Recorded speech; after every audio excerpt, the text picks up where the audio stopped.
in August 2012, I was involved in a serious motorbike accident. I was around my friends for the evening when I decided to go home. It was about 9:30 at night and I had a collision with another car. They think I was thrown about 20 metres away from the car once I hit it and sustained very serious injuries from head to toe.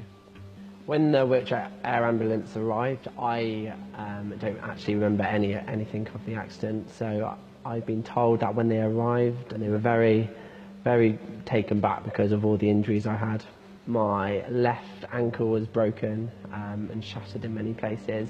My left groin was lacerated from top to bottom.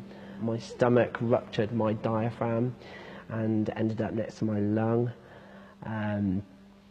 Double compound fracture on my left arm resulted in removing one of my bones, which later resulted in replacing it with one of my bones in my right leg. Double break on my right arm, laceration to the neck resulting in completely severing the esophagus and trachea. I have a piece of glass still embedded in my spine that is touching the wall of my spinal cord.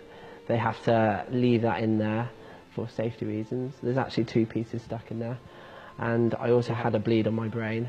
As I got into hospital, I underwent a 15-hour operation to patch me up in all places.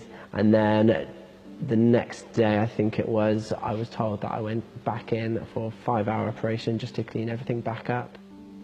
All of these procedures were to keep me alive and keep me going. I remember a nurse asking me once I woke up where I was. So this was 15 days later. I knew I was in a hospital. I didn't know what happened.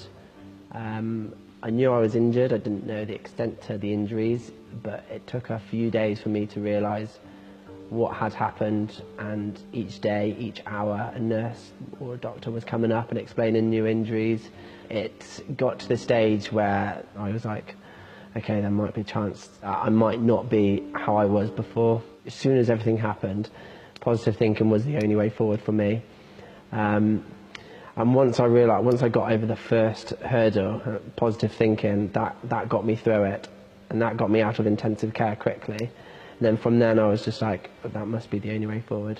And that's how running these half marathons have been a mental battle as well as a physical battle, but positive thinking is what gets you through it massively. And I didn't have to think twice about it. The one thing, as soon as I knew what happened, who saved me, why am I still here, the one thing I wanted to do was to pay back for this amazing charity who have saved my life. Wheelchair ambulance mean a huge amount to me. Knowing what situation I was in, if it wasn't for them, of course I wouldn't be here now, but many other people would be in the same situation. They wouldn't be here today. This has made me very, very passionate to raise money for them to keep this going, just so other families and other people won't be in the same situation I was in.